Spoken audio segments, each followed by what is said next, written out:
All right. See how many people are hopping on. Give it a little bit. I haven't done a live discussion in a month and a half or 2 months. So I want to be doing these probably once a month, maybe once every 2 weeks. I don't know. Still up in the air. I wanted to do one on a American Airlines Flight 11 and talk about the history of the timeline of events that took place, and also talk about the competing theories regarding this incident, this specific incident, which took place on September 11, 2001. And also, we'll also be doing some hypothesizing, um, giving our speculative thoughts about the incident as well. But a little bit about the history of the plane, which involves the construction of the plane. Um, I want to be very technical in this video as well. There seems to be, hey, Darren, what's up? Thanks for coming. And I just wanted to talk about, because there's still such a fascination regarding the truth movement, 9/11 truth movement, about the flights and what took place on them and what didn't take place.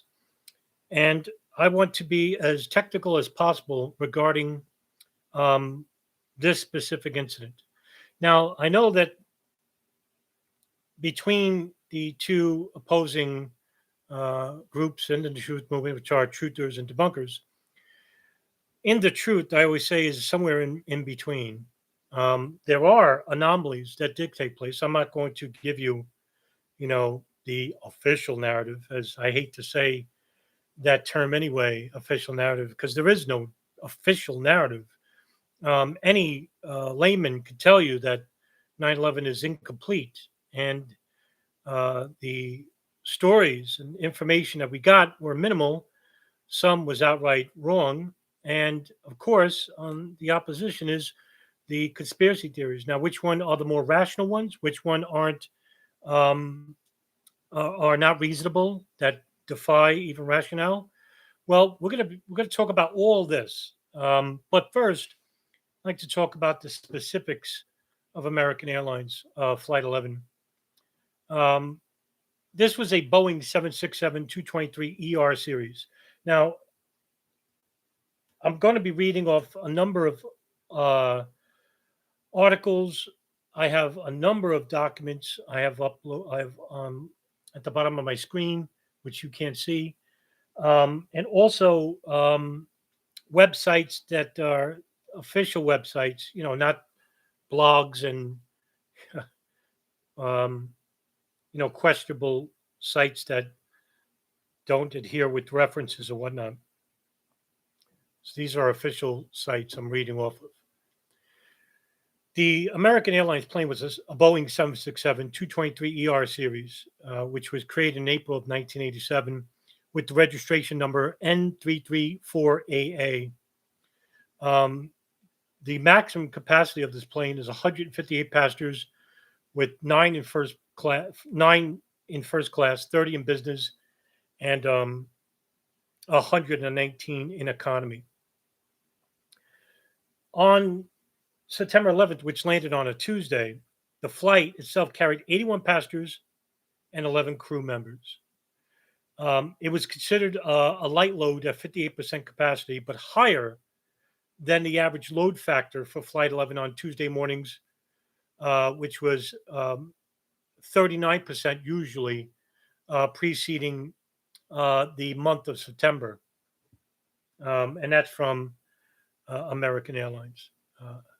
Now, the crew members were Captain John Ogonowski, First Officer Thomas McGinnis Jr., the purser was Karen Martin, and flight attendants were Barbara Arastugi, Jeffrey Coleman, Sarah Lowe, Kathleen Nicosia, Betty Young, Jean Roger, Diane Snyder, and Amy Sweeney. And let's talk about the timeline of events. Um,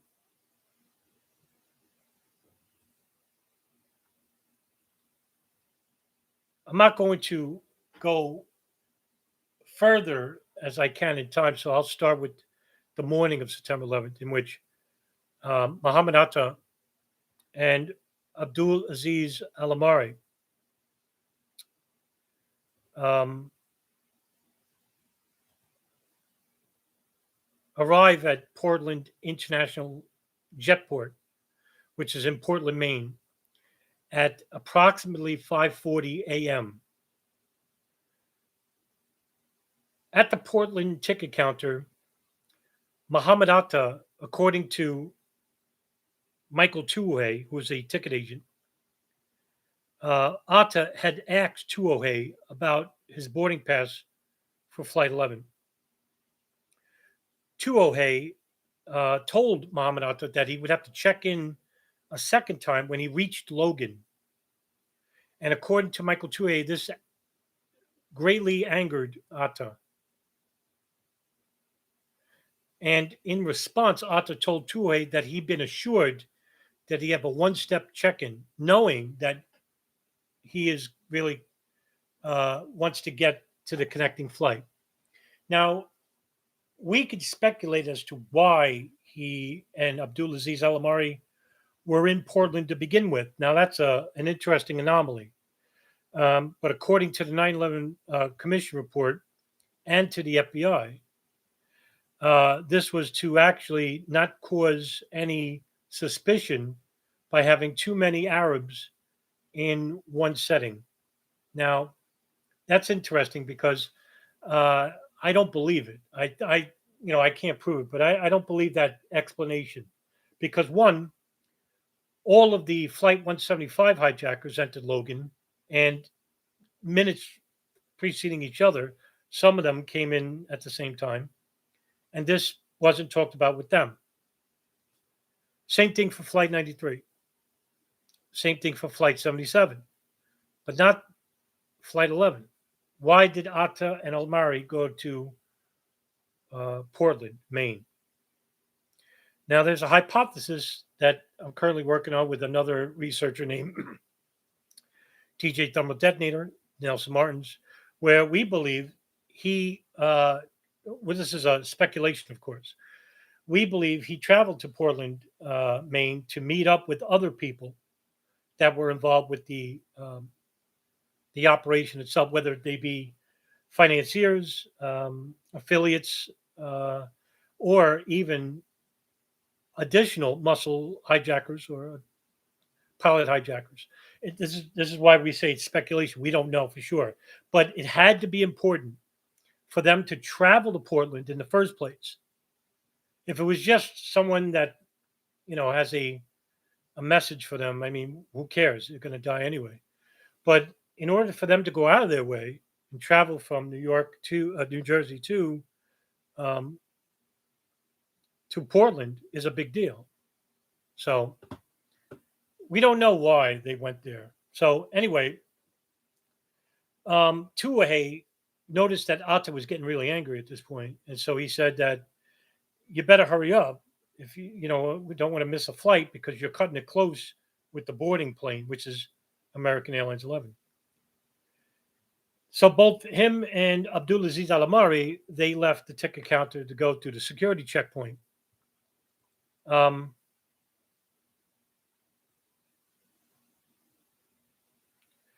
When they go through security checkpoint, there is a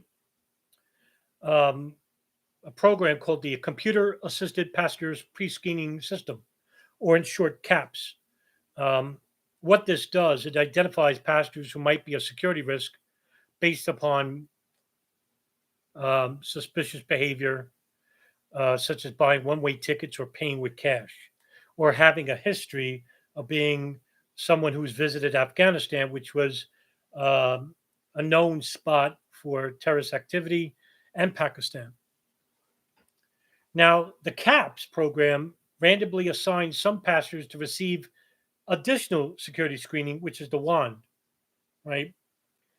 And if a particular passenger has been designated as a selectee, what happens is the information is transmitted to the airport's check-in counter, where a code is printed on their boarding pass.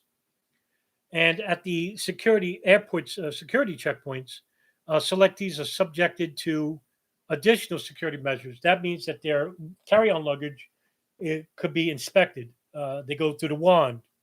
Um, you know, that's the two main security, the extra additional security they go through. Atta and Almari boarded Colgan Air Flight 5930. And so this plane was scheduled to depart at 6 a.m. and fly south to Boston.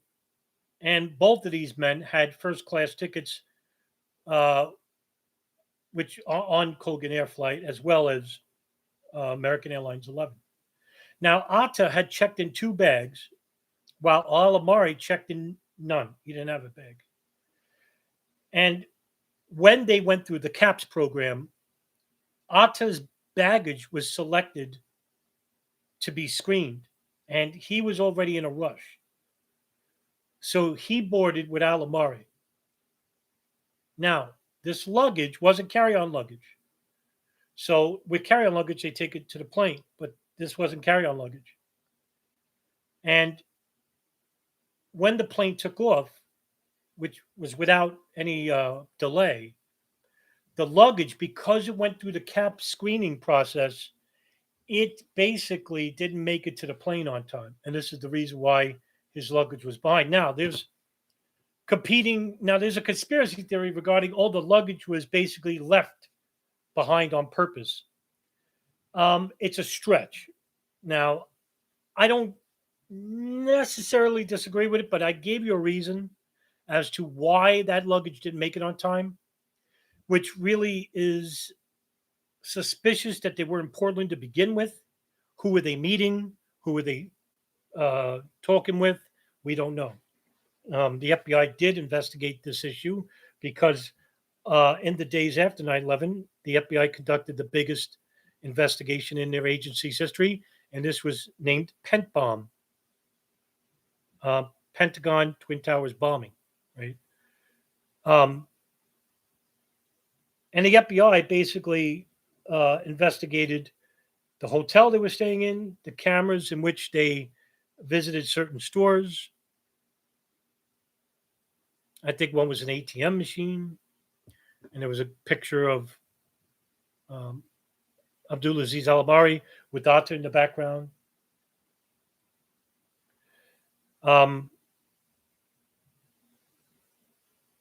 So the flight departed out of Portland and arrived in Boston at 6:45 a.m. 3 other muscle hijackers were also at Logan at 6:45. And they are Walid El-Sheri, Wael El-Sheri, and Satam Al-Suskami. They left their rental car in the airport parking facility.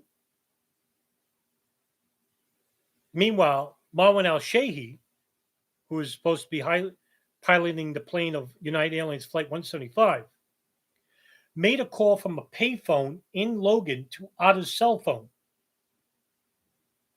This call was apparently to confirm that the attacks were ready to begin, right? But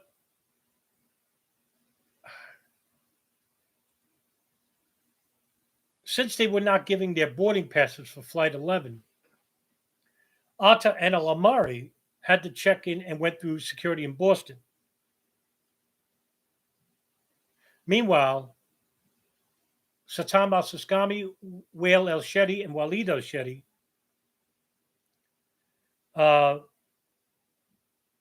they all checked in for the flight in Boston.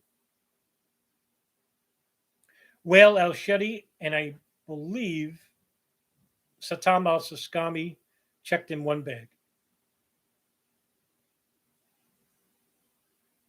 And Walid El-Sheri didn't check any bags. And CAPS, the program, selected all 3 for detailed luggage check. And if you want to know more about the CAPS program and the hijackers, There's an article written by the San Francisco Chronicle dated July 23rd, 2004, and the headliner is Investigating 9/11 to Doom Flights.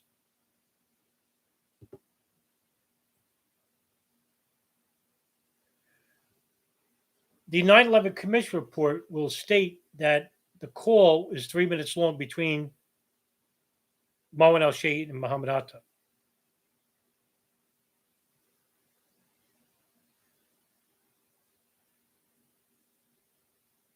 Now, also according to the 9/11 Commission, they would later speak again briefly by cell phone while they were waiting for the plane to take off. And that's before 8 a.m.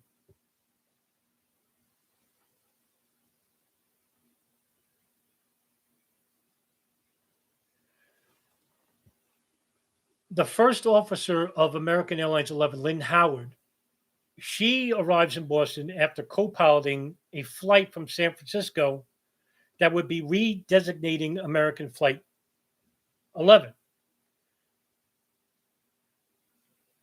She walks off the aircraft and enters the passenger lounge, and Atta had approached her and asked if she'd be flying the plane back across the country.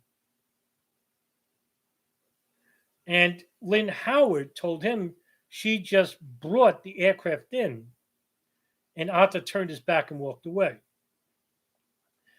And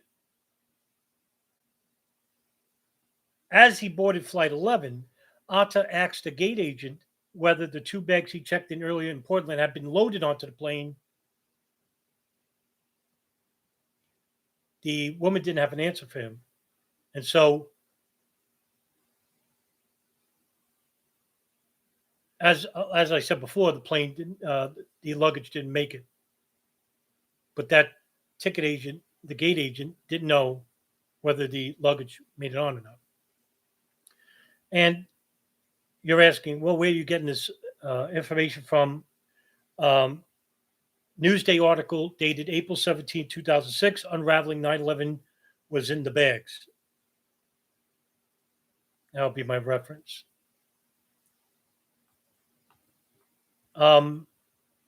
Also,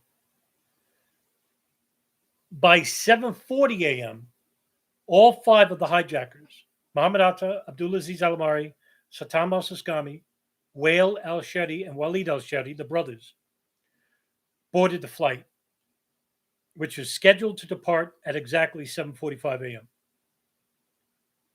Now, according to the flight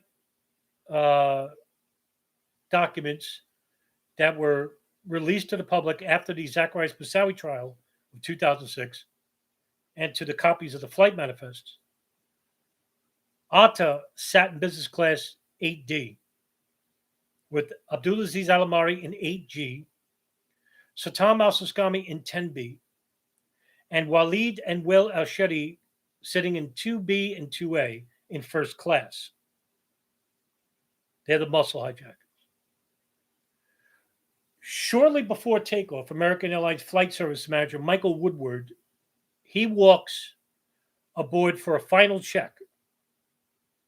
And according to him, now you can look this up. I have this on my WordPress. So all you have to do is type in memorandum for the record, Michael Woodward. And you read the FBI interview of him. According to Woodward, he passes Atta, making note of the passenger's brooding expression, because he's still, I don't know whether still angry about Portland or just, who knows. But according to people who had experience with him, he was a very moody individual, even-tempered. And during that last inspection, he leaves the plane. At 7:46, which is 1 minute behind schedule, the aircraft receives clearance to push back from gate B32, in which I'll play the audio. American 11 Heavy, we're at Bravo 32, ready for push. American 11 Heavy, thank you. Monitor ground point 9, November start. We got November, good day. American 11 Heavy, Boston ground. Gate 32, you're going to wait for a Saab to go bind and push back. After the Saab, clear to push, and we're going to need 4 right today, American 11 Heavy. Okay. He's cleared to push. Hopefully that audio came in loud and clear. Did everybody hear that, by the way? You could type in a yes and it'll help me greatly. Okay. Now, it is not really known to this point, and you really can't know, right? But according to the 9/11 Commission, the hijacking approximately begins at 8:14 a.m. The reason why they say it's 8:14 is because the pilots stopped responding to requests from Boston Air Traffic Control Center.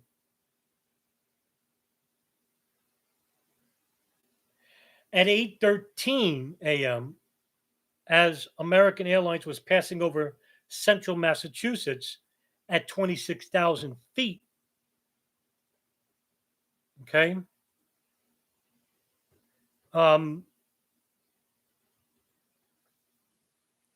The pilots responded to a request from Boston Air Traffic Control to make a 20-degree turn to the right.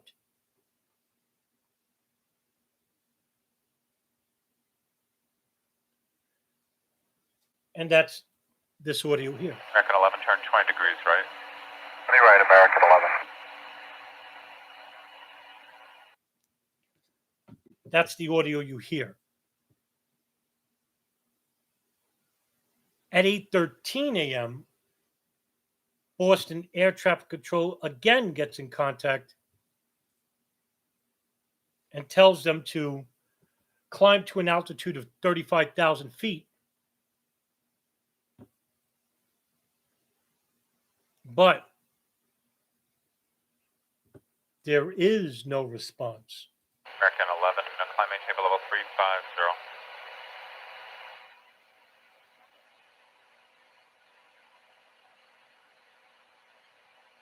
American 11, climb maintain level 350.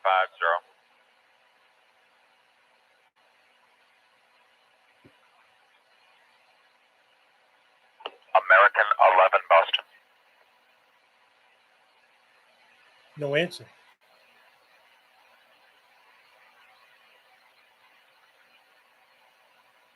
Earth 7, Mike Lima, how do you hear? Mike Lima, has you loud and clear. American 11, Boston. So, this is exactly why the 9/11 Commission report stated that the hijacking approximately takes place at 8:14.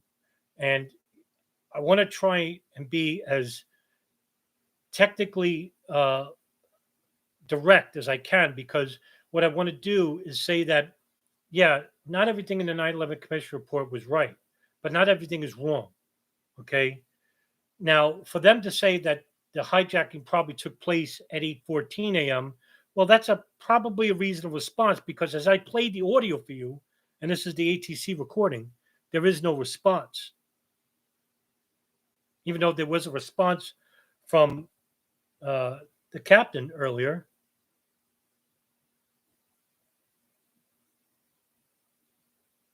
There is no response here, with the captain being John Oganowski. So at 8:16 a.m., approximately 2 minutes later, the aircraft levels off at 29,000 feet and then starts to gradually deviate from the path.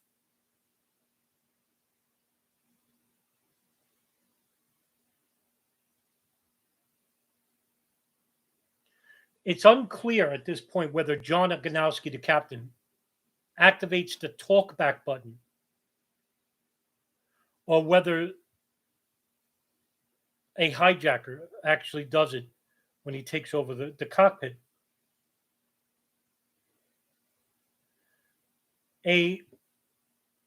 Someone from air traffic control actually later says, and this is coming from an article by MSNBC on September 15, 2001, the button is being pushed intermittently most of the way to New York. And according to that same article, it states that his ability to do so also indicates that the driver's seat that he is in is, his ability to do so is also indicated that he is in the driver's seat much of the way to the World Trade Center. And these transmissions continue until about 8:30 a.m. Now, that's an interesting bit of information. Was Oganowski in the pilot seat, or was he in the first officer's seat?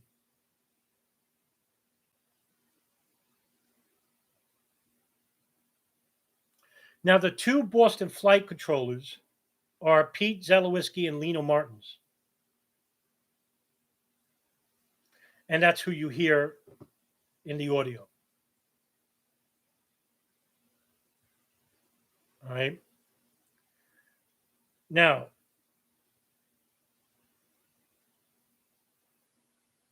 at 8:17 a.m., flight controllers at Boston Center hear a brief unknown sound on the radio frequency used by Flight 11 and other nearby flights. They don't know where it comes from, and they're not certain. But they hear a screaming sound.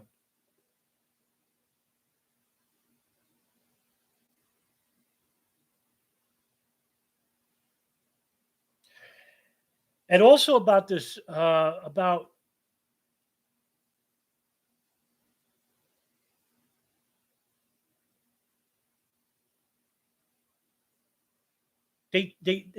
ATC at this point is still trying to contact 11.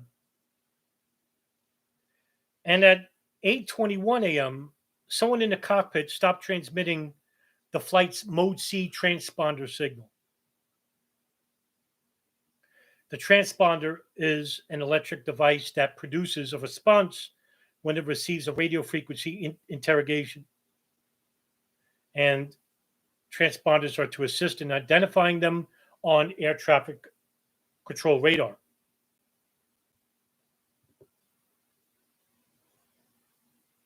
Now, 8:23 and 8:25 or A6, aircraft communications addressing and reporting systems, which is ACARS. Basically, ACARS in aviation, just to explain for those who don't know, ACARS is a digital data link system for transmission of short messages between the aircraft and ground stations via airband radio or satellite. And it was implemented in 1978. So that ground radar can send data link messages to the cockpit. One message was sent, and it said, "Good morning, ATC looking for you on 135.32. And a second one immediately afterwards wrote, "Please contact Boston Center ASAP. They have lost radio contact and your transponder signal."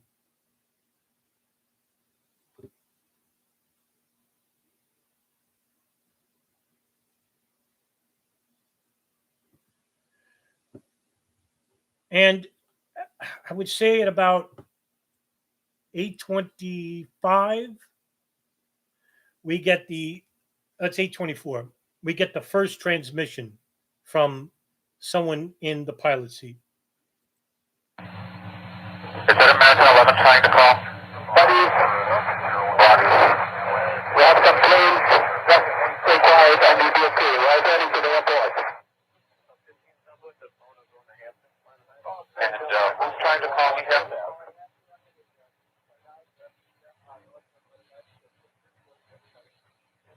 American 11, are you trying to call? Nobody knows. Everything is okay. If you try to make any move, you can do yourself on the airplane. Let's be quiet. Okay. That's allegedly Mohammed Atta. Okay. People who know him said that that's his voice. Now, to go back to the conspiracy theories or the fringe conspiracy theories saying that these people weren't on the plane. I think at this time we can dismiss these statements that somebody was on these planes. Was it Atta? Was it the five hijackers? Well, according to Michael Woodward, he saw Mohammed Atta on the plane. Okay. And if we're going to say, well, he's lying or he's part of the system, you're going to have to prove that, right? So if you can prove that he basically lied and that wasn't Atta's voice, then we have a case, right?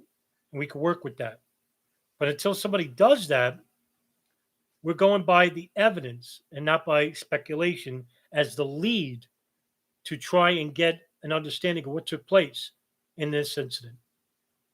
And I'm not telling you that you shouldn't entertain conspiracy theories because I do.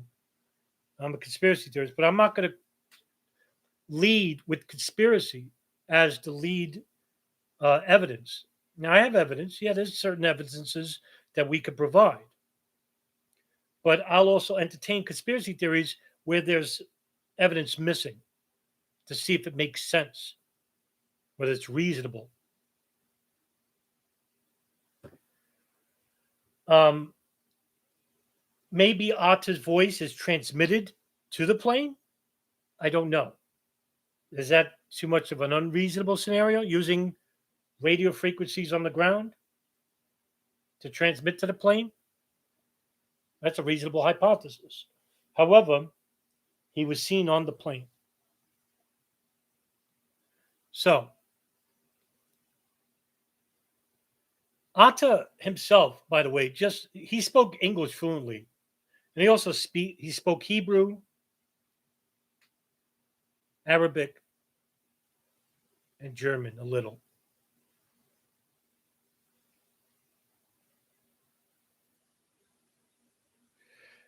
9/11 Commission report states that it may be possible that Abdulaziz Al-Amari may have been the person sitting next to him in the cockpit.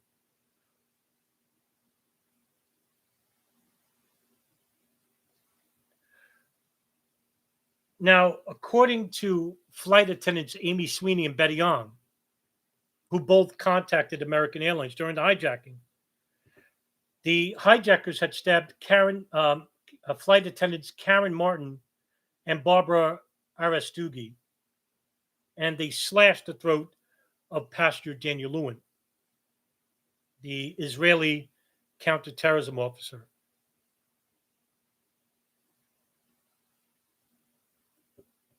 There is an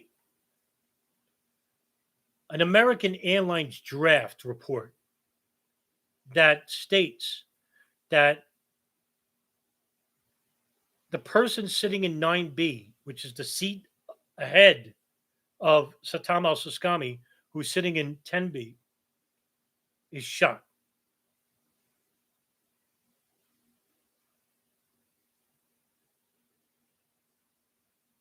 Why did he write that in a draft report? By the way, that didn't make it to the official report because Jane Garvey, the Federal Aviation Administration leading manager, stated that there was no reports of a gun. But the question remains, whoever wrote this report, and it's unknown who wrote the report, the draft report, where he got that information, he or she got that information from.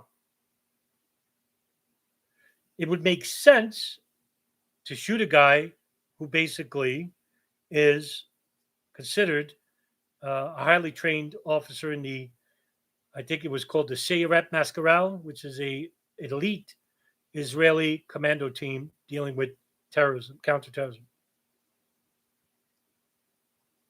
But that would mean that the weapon was planted on the plane.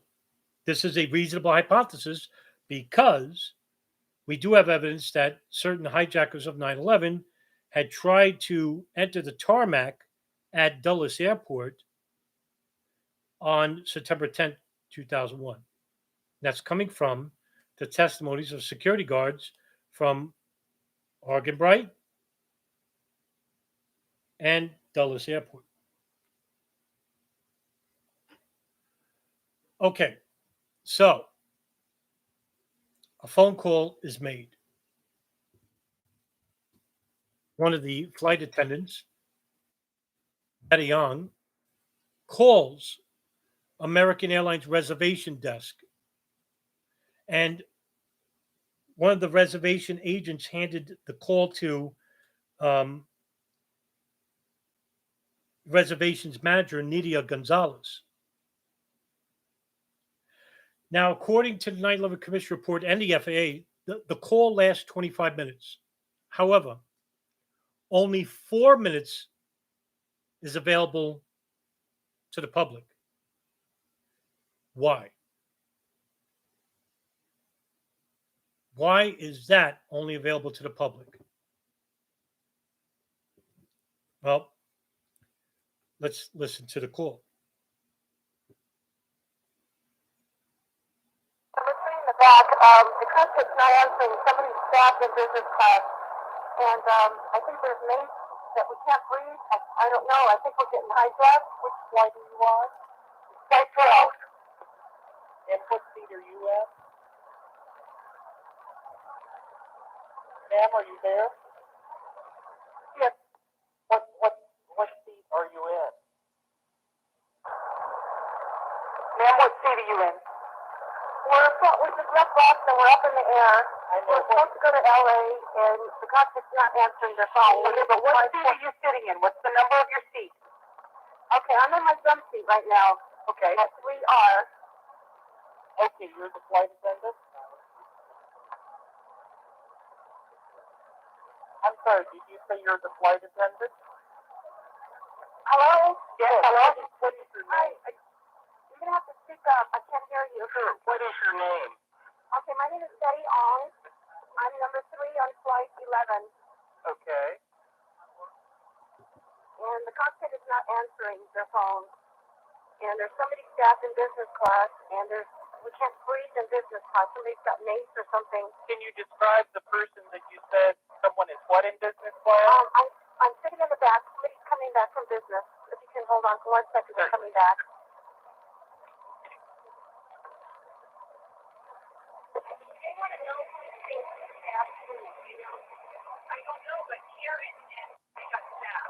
Okay, our number 1 is got stabbed. Our purser is stabbed. Nobody knows who's stabbed who, and we can't even get up to business class right now because nobody can breathe. Our number 1 is stabbed right now. Okay. And our number 5, our first class passengers, our first class galley flight attendant, and our purser has been stabbed. Okay, so now we know for sure that there's people on this plane, that 2 people have been stabbed, actually 3. 1 is fatally wounded. And that's alleged, that's supposed to be Daniel Lewin. Is he stabbed? Is he shot? We don't know. But we do know 2 flight attendants are stabbed, the purser and an attendant. So we can dismiss the conspiracy theory that no one is on these planes, unless you're willing to say that these phone calls were faked, that the phone calls were manipulated.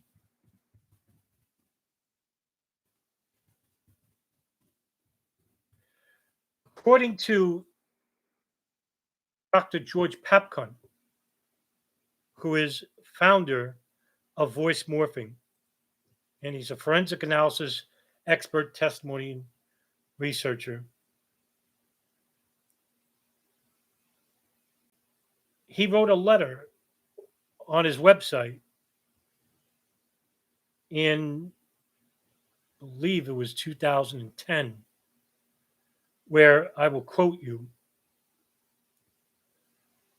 Purveyors of conspiracy theories have claimed that the events of 9/11 were the result of a massive cover-up. However, a major problem for the allegation that the phone calls are fake, or that there were no hijackers, a claim that someone, namely me, created the voices of the passengers in those phone calls. That allegation is plainly outrageous and demeaning to the memories of those courageous passengers. With the colleagues at Los Alamos National Laboratory, I originally developed the technology of voice morphing, the technology by which it is possible to make someone seem to say something they did not say. For example, there are too many practical considerations that would have made it to be met. Oh, I'm sorry. There are too many practical considerations that would have to be met to make the counterfeit telephone calls possible under those circumstances. For example, it is necessary to have samples of the voices of the people to be imitated in situations where the goal is to participate in an unconstrained conversation. The voice samples must be extensive. I cannot imagine how I might have obtained extensive samples of the voices of the passengers on Flight 93 or 11 or any of the planes on 9/11, especially not knowing which of them might call home. Additionally, in this situation, it would be necessary to know what someone would say to his or her loved ones under such circumstances in which I could not know beforehand. For example, like what pet names would be used, what references would be made to children or other loved ones.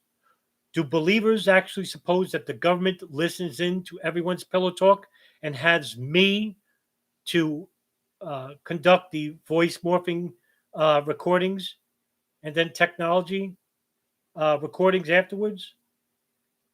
Such wild out theories would be worth concern, and it is problematic. End quote. Dr. George Papcon. Now, if you're willing to even go a step further, if you're the fringe conspiracy theorist, well, he's in on it. He's lying. You'll have to prove that. So, for those who don't believe in hijackers or phone calls, up until this point, you have a bigger conspiracy that you created for yourself that involved so many more people to be involved from the public sector that you risk the operation to be unraveled by public servants of the community who would have to be under 24-hour watch for the last 20 years or be threatened with death or coercion by who knows. As you could see, this is why these fringe conspiracies basically are not reasonable. Now, like I said before, I'm not saying that conspiracy theories aren't reasonable. I have my own theories. You just heard one about Portland. So, this is the reason why I'm not reaching to the people that already know the stuff I know. Okay. For example, if Darren Harvey's in the room, this is not a video for him specifically. This is a video to try and help people who have been victims of fringe conspiracy theorists who don't believe in hijackers or hijacked planes or that the phone calls are faked and that everybody in the airline industry who had either witnessed or personally met passengers or crew or hijackers and that they're all in on it, where the conspiracy is much, much greater and wider and unreasonable at this point, that the FAA, the FBI, the National Transportation Safety Board, all of these agencies would have to be at some level in or threatened, coerced, or lying, which involves a bigger conspiracy than what you originally intended it to be. Why is that a more reasonable scenario than having hijackers hijack planes and that people actually making phone calls? Everyone's dead anyway. And that the real conspiracy starts with the intelligence agencies and individuals linked to the hijackers. That's the real conspiracy. That's the conspiracy theorists in the 9/11 Truth Movement don't talk about.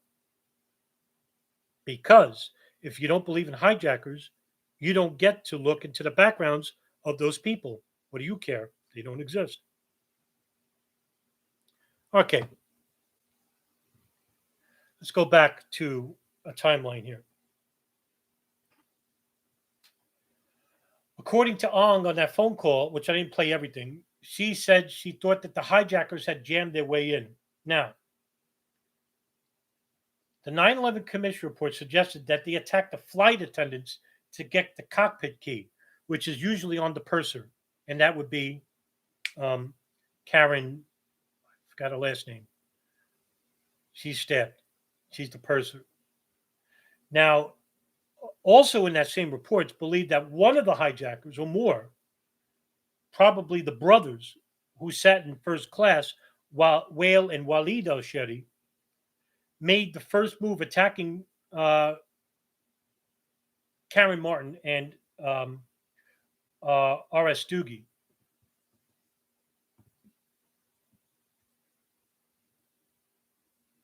And that they got the cockpit key from the person.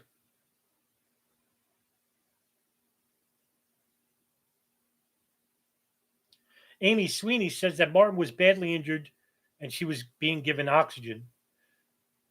Meanwhile, Sweeney and Ong said Aristoghi's injuries weren't as serious as Martin's, and that Betty Ong said she heard loud arguing after the hijackers entered the cockpit.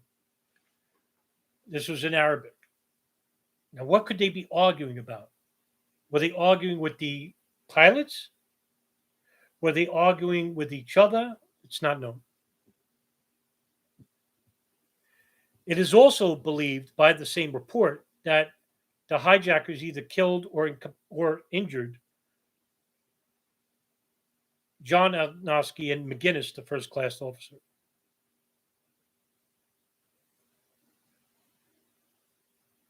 According to Amy Sweeney, she said that one of the hijackers had shown her a device with a red and yellow wire that appeared to be a bomb. It's not known whether it was actually a bomb, but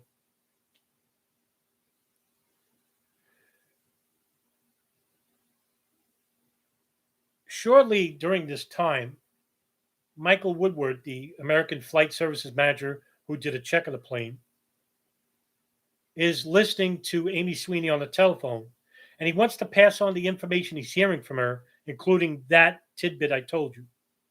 Now, since there's no tape recorder, he calls Nancy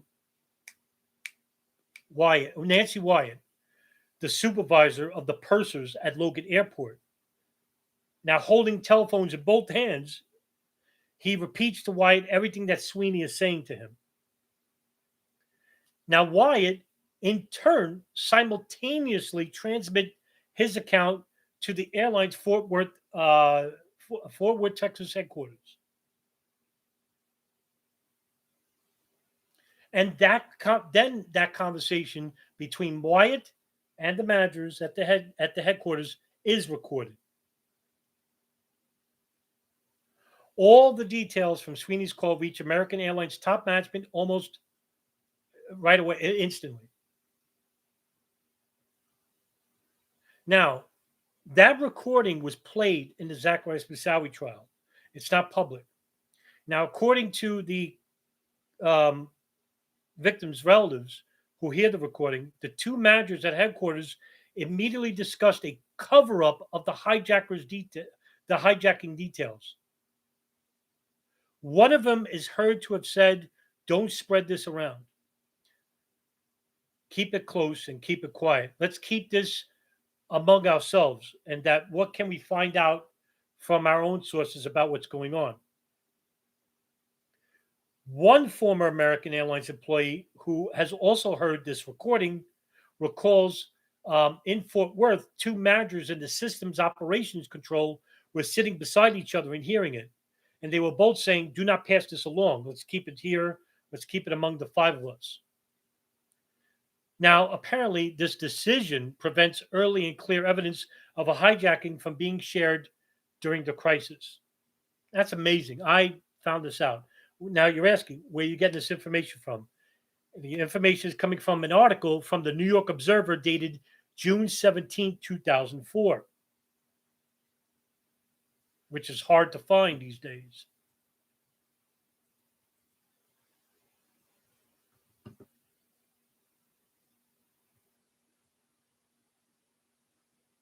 Another broadcast is heard from the cockpit. This time, again, allegedly from Mohammed Atta at 8:33. Nobody move, please. Going back to the airport. Don't try to make any stupid moves. Okay, that's the final recording from the cockpit that we hear. As you can see, Mohammed Atta is telling everybody they're going back to the airport. Now, was that the original plan all along? Now we're going to hypothesize. Was that the original plan all along?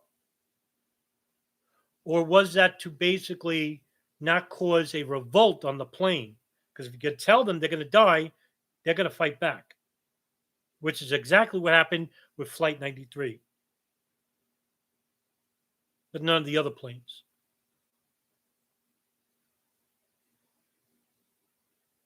Actually, I believe Flight 175 may have. And that recording was 8:33. 4 minutes later, the pilots of Flight 175 verified Flight 11's location and heading to flight control.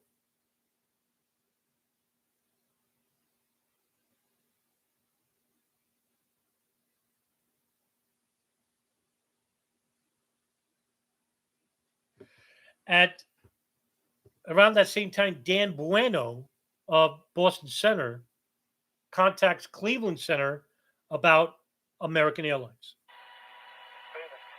Hi, Cleveland, New York, Boston. I got a situation with American 11, American 11. He is a 767 departed Boston going to LAX. We don't know where the aircraft is going. He is supposedly going to LAX. Was going westbound. We lost his frequency. Then we lost his transponder. That is just west of Albany, heading due south.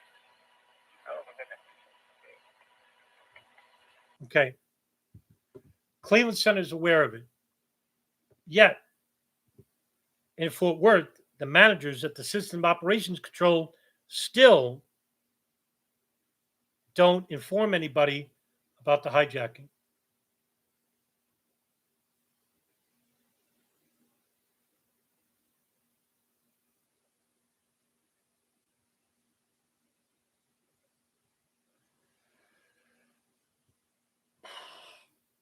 Boston Flight Control radar is now using its own radar because the transponder is turned off.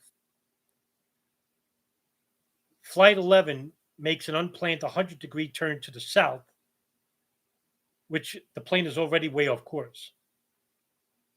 Flight controllers at ACC never lose sight of the flight, though they can no longer determine its altitude once the transponder is turned off. Now, I hear this from the 9/11 Truth Movement that they're just blips on a screen. That's right. But when the transponder was turned off, the agent in front of the controller never loses track of that plane, because when the plane was being hijacked, the transponder was turned off right away, and that they knew the plane, something was wrong, which deviated, of course. Then the transponder was turned off, but the agent never lost sight of it.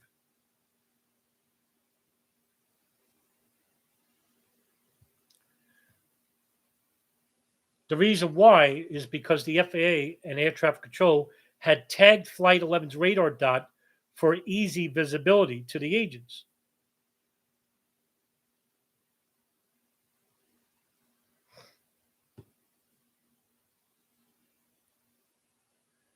In about 3 minutes later, Dan Bueno again contacts TRACON, which is Terminal Radar Approach Control Facilities, about getting in contact with Otis Air Force Base of the Air National Guard to intercept American 11.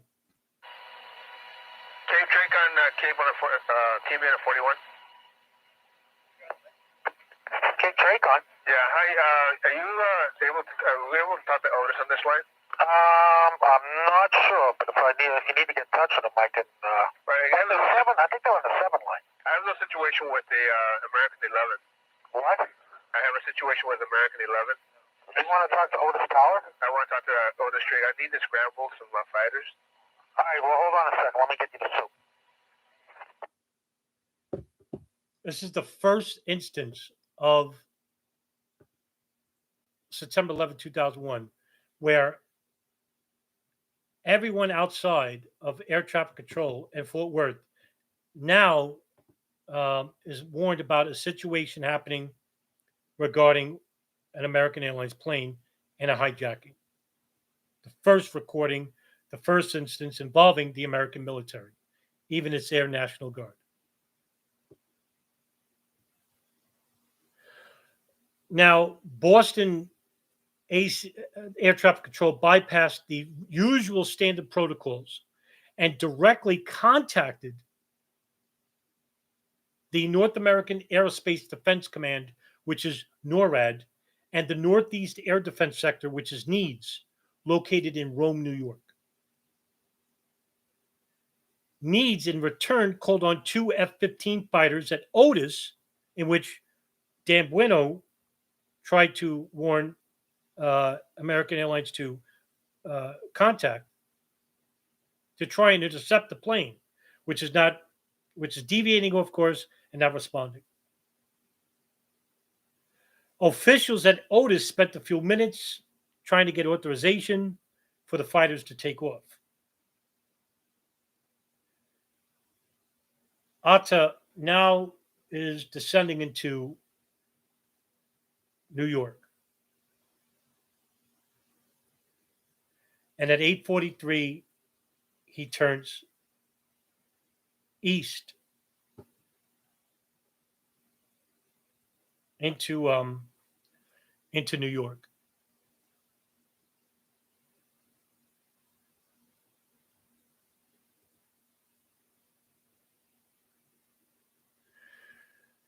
Dan Bueno again tries to contact Traycon.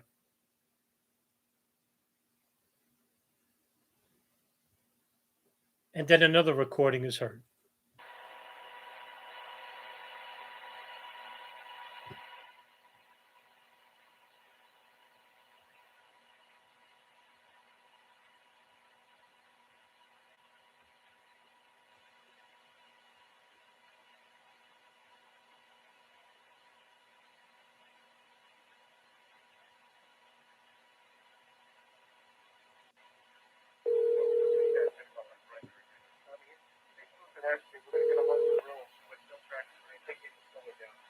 Command Center, Tony. Hi, Tony. Command Center here. Boston Center here. Could I get New York Traycon? You bet. So nothing with the... yes, with American 11. Say it again? Oh, a reference to American 11. Have you had any contact with him yet? No contact. It is confirmed hijacked, though. Hey, Traycon. Hi, Boston Center. Good morning. American 11. 767 possible hijack. Okay, American 11, 75 and 76. Where's he landing? Right now we don't have any idea, but he was to the northwest of Albany, and now he's down by Sparta, losing speed very rapidly. We believe he's a primary only, and we believe he's on the descent. That's why he's slowing down. I'm just trying to, and he's around the Sparta area now, you said? Yeah, he's around the Sparta area right now. Wow. Okay. So it's a confirmed hijack. However, when that transmission was being made at 8:46 and 40 seconds, Atta intentionally crashes into the North Tower and it hit between floors 93 and 99 of the North Tower. The plane was holding 38,000 liters, which is 10,000 gallons of fuel. 10,000 gallons of fuel is 76,000 pounds.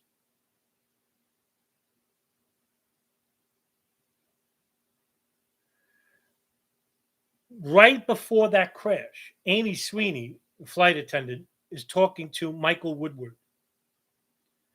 Her last words were, "We are in rapid descent. We are all over the place. Oh my God, we are too low." Then the phone is silent. One of the first initial eyewitnesses to the crash is FDNY Lieutenant William Walsh, who appears in the Nordette documentary of 9/11. He's with Joseph Pfeiffer, fire chief. And I'll read you his quote. "We were under the impression he looked like he was going down, but we didn't hear any mechanical difficulty. We couldn't figure out why an American Airlines plane would be so low in downtown Manhattan. We sort of expected him to veer off and go into the Hudson, but he just rose a little bit, his altitude leveled off, and he was headed straight for the Trade Center. So just before he got to the Trade Center, it seemed as though he gained power. We were just watching the airplane on target for the World Trade Center. All of a sudden, boom, he disappears into the Trade Center." When the plane impacted between 93 and 94 floors of the North Tower, it destroyed any means of escape at the impact zone or above it, because all the stairwells and elevators from floor 92 to floor 99 were destroyed. They were impassable, trapping 1,344 people. All of them died. Everyone that was on the plane was dead immediately.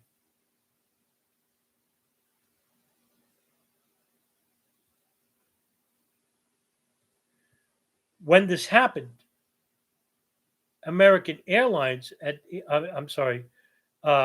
Command Center at ATC is not aware of what happened. But they do get confirmation that two fighters have been scrambled to intercept American 11. But by this time, it's too late. Scoggins, Stadium. Hey, good morning, Sergeant Powell calling from Huntress. Yes. Hey, I just wanted to make sure that your guys know that we're not going to control it. You guys are going to have them on the radio. We don't have him on the radio, but yeah, he's keying the mic on whatever frequency he has. We Right. don't know if he's taking these switches. You know if you guys are going to scramble all at all? Yeah, we scrambled at 4-6. Okay, and where at? Atlantic City or? No, Otis. They did scramble out of Otis? Yes. Okay. So They should be airborne any second now. Should be airborne any second. Did you get any height finding on him? No, we're looking right now for everything. We don't see a thing yet. Do you have the target itself? We have the approximate location where it was. We don't know a Mode 3 or anything. No, yeah, we didn't have Mode 3 either. I didn't know if you had a primary on him or not. No. We lost radar on him, but that was about 5 minutes ago. He was 8 miles east of JFK, so I assume he's probably about 20 miles southeast of JFK now, or south, almost due south. Oh, southeast. Yeah, he's probably almost south now. Oh, okay. All right. Thank you. Okay. A second call is made, this time to the Northeast American Defense Systems. NORAD calls Huntress regarding American 11, which is code for planes to be scrambled. Heads up, New York Amos, Huntress ID.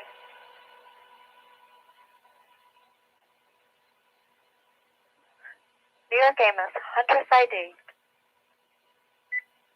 New York. Yes, ma'am. Are you aware of the possible hijack of American 11? No, I'm not. To Boston Center, ma'am, we just got information. There's a real-world hijack, American 11. He was 40 miles north of JFK, headed towards JFK. We're trying to find out any information that we possibly can. Apparently, the pilot was having a rough time because there have been threats in the cockpit. He was started out of Boston for Los Angeles, now headed for JFK. We do have military systems that is after him to F-15. Wanted to give you a heads up to let you know American 11. Okay. And we're trying to locate any information as far as the location where he is currently. Okay, now while this is happening, right, there's a call directly to NORAD, which is from Boston Center. I'm sorry, not to NORAD, to NEADS, the Northeast Air Defense Sector, which you just heard, Huntress, which is from NEADS. Okay. What led to that call was that after Dan Bueno contacted Joe Cooper of Boston Center then calls Huntress, which is basically a sector of operations control at NEADS, to scramble fighters to tail American 11.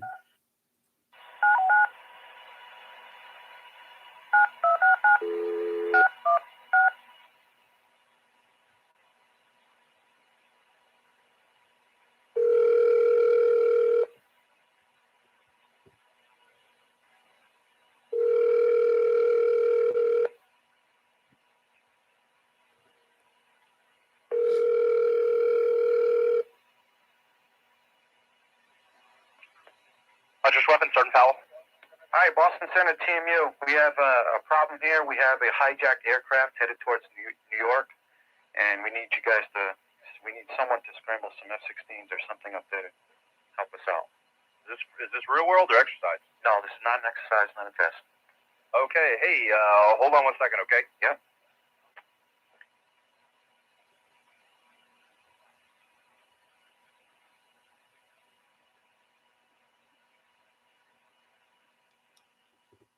So, about 3 minutes later, Flight 11 crashes into the North Tower. Planes do get scrambled in New York, but they entered the airspace 6 minutes later. Far too late to do anything. Plus, they did not have authorization at this time for a shoot-down order. Reports now come to NEADS that American Airlines crashes into the North Tower. Together. New York. Yes, ma'am. Did you just hear the information regarding the World Trade Center? No. Being hit by an aircraft? I'm sorry? Being hit by an aircraft. You're kidding. It's on the world news. Ask them if they still have Do altitude. you still have altitude on that aircraft that you have for No, hijack? like I said, I don't work a radar here. Yeah, you lost. You said you lost contact, though. Call this number again. Call this number right here. Tell her that. So there you have it. American Airlines 11 crashes into the North Tower at 8:46 a.m. Good evening. Good evening, Mike. So let's address the fringe conspiracy theories first. One, there's no plane crash at the North Tower. Right? We can dismiss this as with the evidence that you just heard, and according to documentation from eyewitnesses, which I read, just one, regarding a plane hitting the North Tower. Wasn't CGI, wasn't computer-generated plane. It wasn't a drone outfitted to look like a plane. There's no evidence to suggest this either, unless you're willing to say that everybody from the FAA, American Airlines, were involved at some level in making a plane look like a drone look like a plane. And there's no documentary evidence for this. So why would you entertain this? And this is unreasonable. There were exercises, Chip Walker, actually. There was a number of them, including Amalgam Virgo 1, Amalgam Virgo 2, Vigilant Guardian, Global Guardian, and as well as a number of others. What this did was basically allow for planes from NORAD and NEADS to enter the airspace all around the United States, Canada, the Atlantic, even towards the West Coast. And these exercises are not hot gun planes. In other words, these planes weren't authorized to be loaded with weapons, mind you. So even if they were contacted, if we were to believe that they were exercises on purpose, they would still have to land at their Air Force bases, get authorization to get the weapons on the planes, and then get extra authorization from the military chain of command, which is the president and the Department of Defense, not the vice president. He's not part of the military chain of command. And then NORAD, that they had authorization from either one, basically the president first, to be able to shoot down these planes. They got no such authorization until 10:32 a.m. Much too late. All the planes had crashed.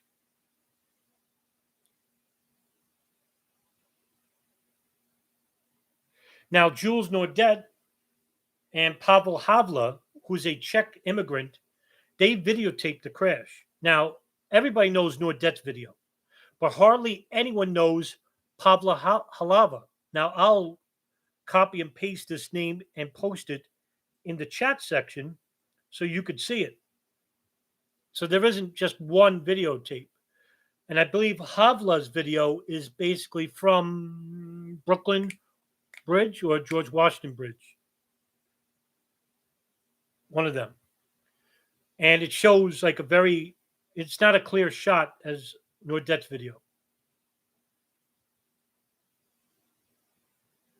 I'm sorry. There's another video. It's Wolfgang Stahel. I'm sorry. It's not video. It's pictures. He set up a webcam at an art exhibit in Brooklyn, and he was going to take images of Lower Manhattan every 4 seconds, and he captured images of Flight 11 crashing into the tower. It's not video, but it's pictures. CNN was the first news agency which broke into commercial at 8:49 and had the headline World Trade Center. They were the first agency to report.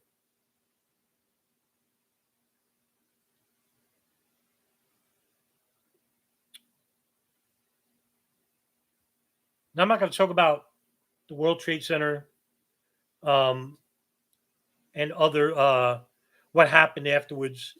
I just wanted to concentrate on the American Airlines plane, the specifics regarding this plane, the passengers, the crew involved. A Dick Oliver audio video. What is that? By the way, Mike.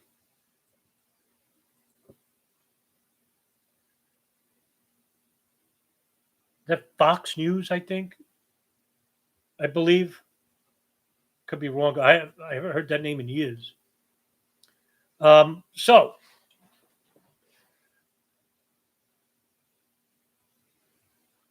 hypothesis. Was this plane remotely guided to make sure that the plane actually impacted the North Tower? This is something I entertained, and I think it's a reasonable scenario.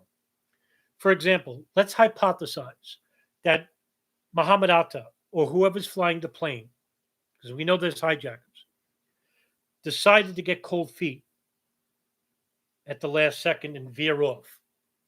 That's very reasonable. In order to assure this doesn't happen, maybe Boeing uninterruptible pilot system overridden the manual override and veered the plane to make sure it directly hit the towers. Now, that's a conspiracy theory that I don't have evidence for, but because it's reasonable, these are reasonable speculations. Because it's reasonable, you don't dismiss them, but you don't use it as evidence. This is what I'm trying to do to help the 9/11 truth movement, who sometimes use speculation as a form of evidence. And then when you ask them for evidence, they get flustered and they give you a video to look at, whether it's Christopher Bolin or Rebecca Roth or Loose Change, the film, or a documentary that proposes hypotheses without evidence, and use hypothesis and speculation as evidence, or even just promote fringe conspiracies based on nothing more than imagination as the lead evidence for their theory, which leads many people to become disillusioned with evidence, actual evidence, because they believe you got that evidence from an official source which supports the official narrative. Now, this is where the truth movement gets into a bit of a trouble because they'll accept any theory as long as it's against the official narrative. Now, what is the official narrative? To the 9/11 Truth Fringe Conspiracies group, not everybody is like this or believes in this, but to the fringe conspiracists in the 9/11 Truth Movement, the official narrative of 9/11 is this: 4 planes were hijacked by 19 Arab men who hate our freedoms and crashed into the World Trade Center, Pentagon, and Shanksville. That's it. And that Israel is somewhere involved, and the Arabs are patsies. That's the official narrative. Now, for anyone who's watching this and knows my channel well and looks at the information I provide, this is a microcosm of the official narrative because many of these people have never read the 9/11 Commission Report, which I have currently uploading on my WordPress, chapter by chapter, so you could read it. And you figure out what's missing and you figure out what's false and what's true, right? I'm not going to tell you. I'm just going to provide as much factual information to try and educate people on a matter that's sorely miseducated, misrepresented. I take great pride with that. And I'm not telling you what to believe. I don't want you to believe something. I want you to know something. That's important here. You're going to hear me say that a lot. And I say it anyway a lot. Because we can act on knowledge. We can't act on belief.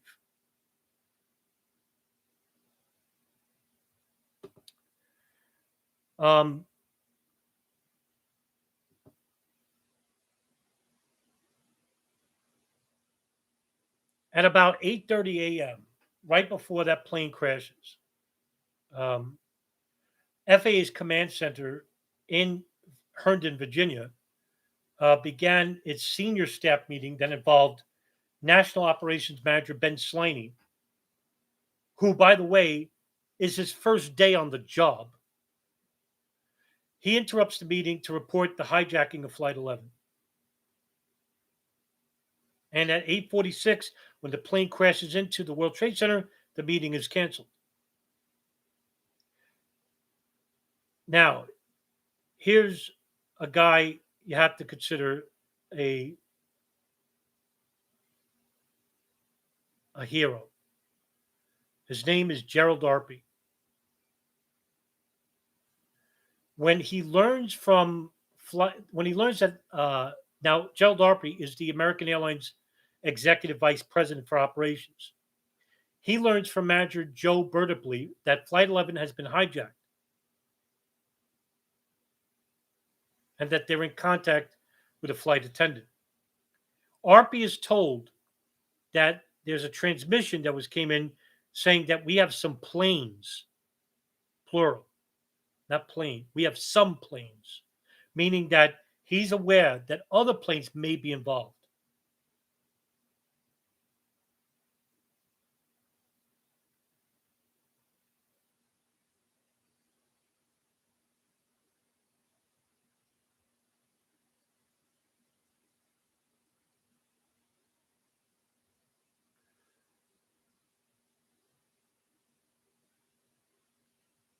They didn't get intercept jets in time. And when, I'm not going to get into this, but when 175 crashes into the South Tower at 9:03, 2 F-16s, which are practicing bombing runs over the Pine Barrens near Atlantic City, get to New York at 9:11 a.m. 8 minutes from Flight 175. That's interesting.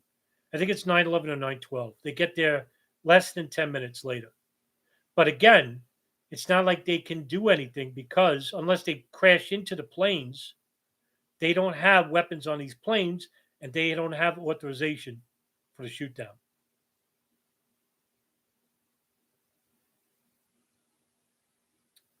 Were any of the intercept jets out of Selfridge Air Force Base in Michigan? No. The only intercept jets that came from were from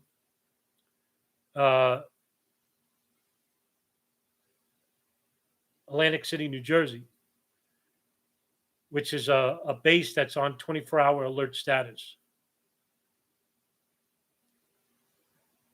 And they were on a practice run of a bombing in Pine Barrens near Atlantic City. They were the first ones to get to New York.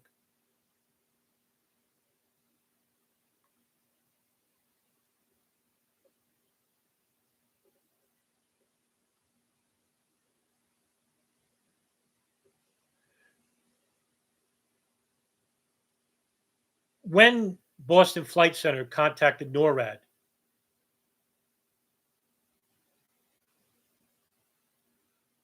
Lieutenant Colonel Dwayne Deskins, who's the mission crew chief for the Vigilant Guardian exercise, later said that initially the flight controller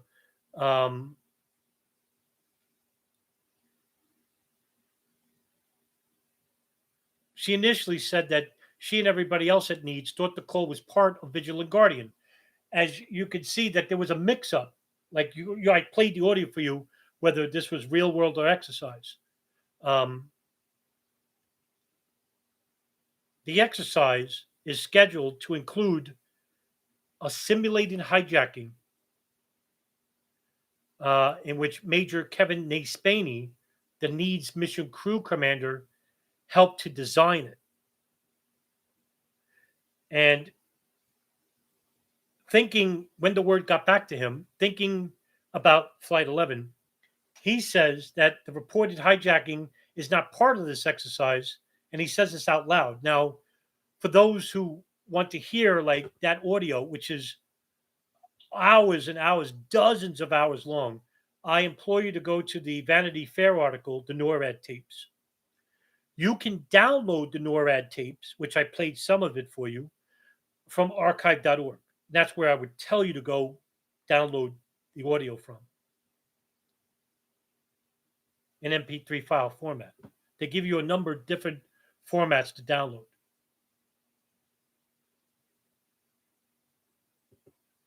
Naspaney says out loud, the hijacking is not supposed to be for another hour. But then he realizes that it's Flight 11. Now, this is important. The NORAD commander, Major General Larry Arnold, who is at Tyndall Air Force Base in Florida, said when he first hears of the hijacking, in the minutes after Needs is alerted to it by Boston Center, he says, quote, the first thing that went through my mind, is this part of the exercise or is this some kind of screw up, end quote. Major James Fox, the leader of the Needs weapons team, comments that I've never seen so much real world happen during an exercise.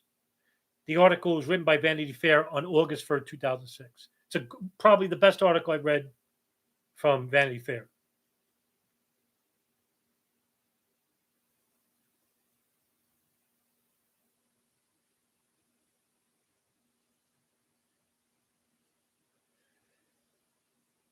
They couldn't get in touch with Lieutenant Colonel Ralph Eberhardt. He didn't have a phone, couldn't get to a phone. He's in his car somewhere. There's a mix-up between FAA and NORAD and Needs. Not all the protocols were followed. FAA basically made some mistakes along the way. And they later testified under oath at the 9/11 Commission report. Number of FAA officials like Ben Sliney, Jane Garvey, and Monty Belger all testified. And I have this uploaded. I'm the only person in the world who has uploaded both the 9/11 Commission and Joint House in its full, with the full committee hearings, which is stunning to me because how can nobody upload this because it shows some inconsistencies and even some outright falsehoods promoted by, say, the CIA, for example. This is the reason why I get this concerned with the 9/11 Truth Movement, because they don't read or they don't listen that which contradicts their previously held beliefs, which are based on falsehoods and fantasy. And the reason why I'm doing these videos now with the planes is because I want to show factual evidence. And just because I believe the planes were hijacked, just because I believe that there were phone calls in these planes, just because I believe that there were hijackers in these planes, doesn't mean that I am promoting an official narrative of the FBI or the 9/11 Commission Report. I fill in the blanks and try to do the best I can regarding certain anomalies. Now, there's a lot of conspiracy with 9/11. And I think everybody in this room can agree with that. But the conspiracies involved with the geopolitics, the details, pre and post 9/11, are not given the attention they deserve because of the simple fact that they just can't believe the official narrative of planes being hijacked by hijackers. And this was a belief, a theory that began very early on, even in the weeks after 9/11, by a French author named Thierry Meyssan. And then later on, Alex Jones and Jim Fetzer. And that gave rise to numerous 9/11 documentaries, In Plain Sight, and then later Loose Change, which spread these fringe conspiracies, which are unreasonable, sometimes even irrational, which permeated the minds of, it's not hard to say, millions of people. And because that they cannot believe in the official narrative of planes being hijacked by hijackers, that means that any competing theory, no matter how irrational it is, it will always be given a place in the 9/11 Truth Movement. And at the same time, it's these beliefs that are being witnessed by the public, and the public is making a judgment. It's not making a judgment on debunkers. It's not making a judgment on skeptics. It's not even making a judgment on the State Department's official narrative. It's a judgment on the Truth Movement because they allow these people to be given a place within their movement when they should have been never given any attention whatsoever and dismissed with evidence, which is what I'm trying to do now, but it's much too late. But I can at least try and maybe get one or two people who are used to be in that mindset to get them to think. I don't want you to just believe me. I want you to vet the information I'm providing. Another question is there precedent of simulation exercises like Vigilant Guardian? Do you know how common such exercises are? Well, that's a great question. By the way, Amalgam Virgo 1 was basically an exercise that took place just a couple of months earlier.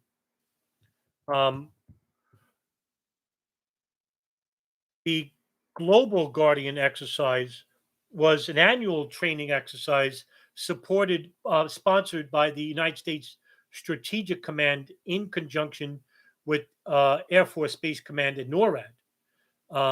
And it's performed in conjunction with Vigilant Guardian. And it's an annual training exercise conducted by NORAD in which a threat to North American airspace is simulated. And the simulated scenario is it varies every year. So in other words, in 2000, it simulated a different scenario than a hijacking. This year was a hijacking. In 2000 was something else. It could have been a repeat of the Cold War, Russian bombers entering American airspace or whatever. So, yeah, that's what some of these exercises were conducted weeks prior. Some of them were conducted months prior. Some of them were conducted annually.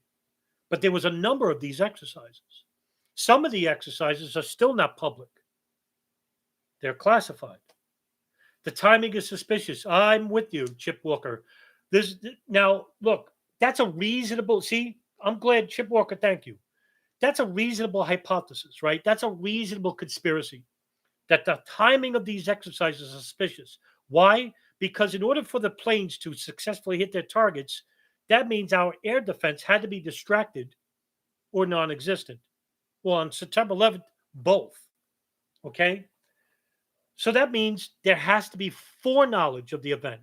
Well, now you're hitting in my wheelhouse because my theory, and this is, I don't have evidence for this, but this is a reasonable hypothesis, and I'd like to hear your opinion.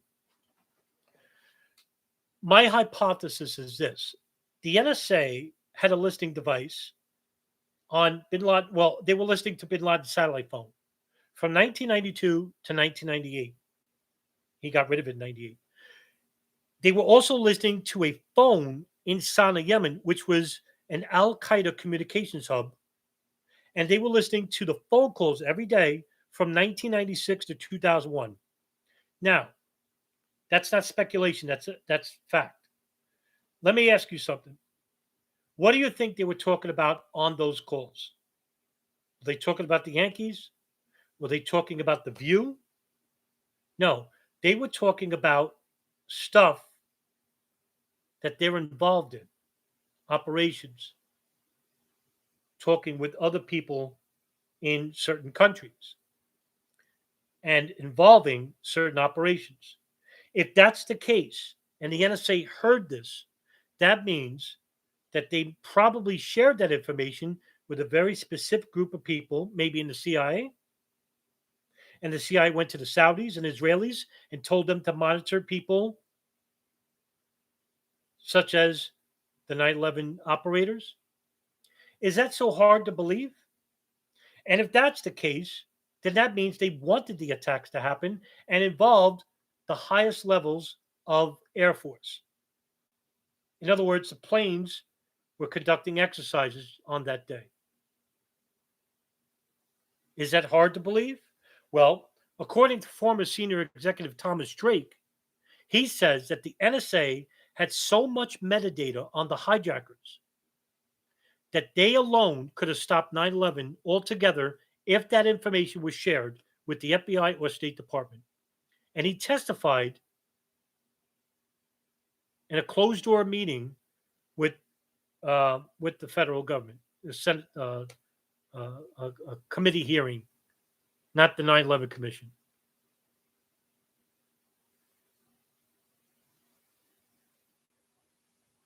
And Mike, that would be absolutely a good point.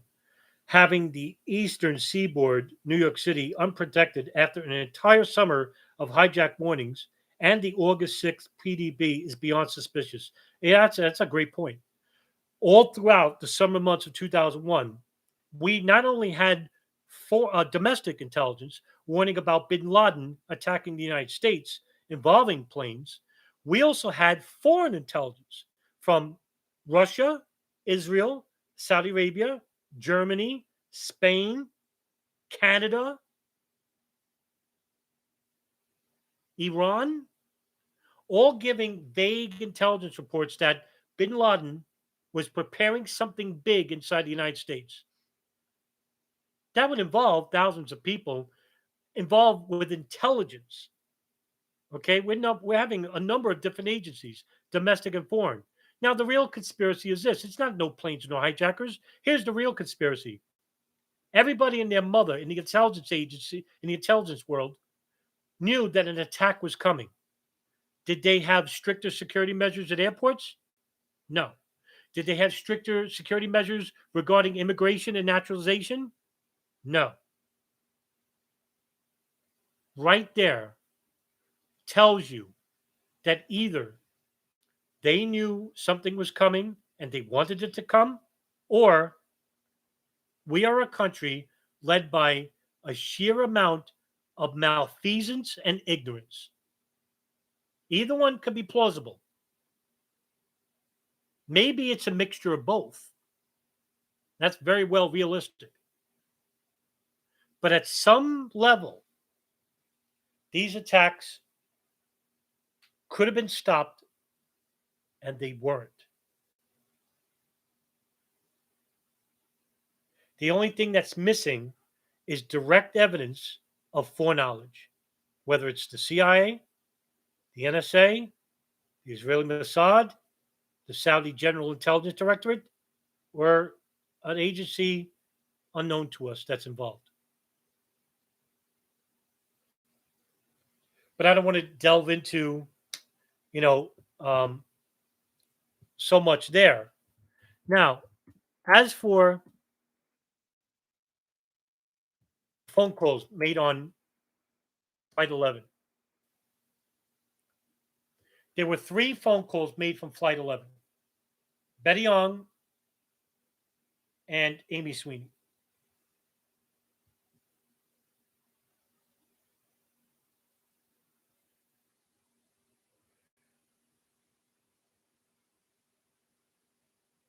These calls were made on airphones. And they were made to regarding Amy Sweeney. I'm sorry, regarding the airphone, they're made to contact ground at high levels. Cell phone calls can, but it's not a stronger signal than that of an airphone. And I'm sorry, I have to.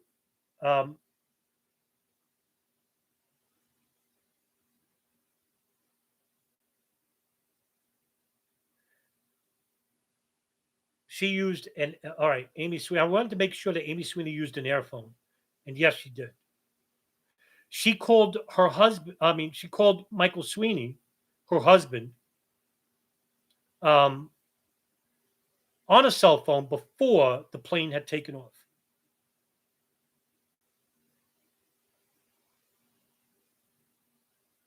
And this is a very sad phone call because, according to the FBI contents, which they got all the phone calls, the transcripts themselves. Amy Sweeney basically said she was feeling depressed about missing out on a chance to see their 5-year-old daughter, Anna, who went off to school in kindergarten, in which her husband tells her that she'd have plenty of days to see the kids in school. She made that call at 7:15 a.m., which is pretty harrowing when you think about it. So, at the same time, she used the airphone, and that call, I think, lasted 5-6 minutes. And like I said before, I'll read the whole transcript to you. At seconds before impact, this is 8:46 too. She says to her husband, "I see water. I see buildings. I see buildings. We're flying low. We're flying very, very low. Oh my God, we're flying too low. Oh my God, and that was it. That's all you heard.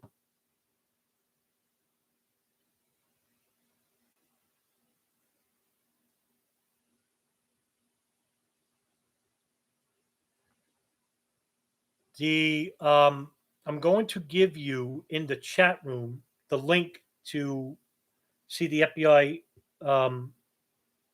interviews regarding employees at American Airlines and United, and the victims' families thereof, of those who died on American Airlines 11 and other planes. But I just want to keep it to American 11.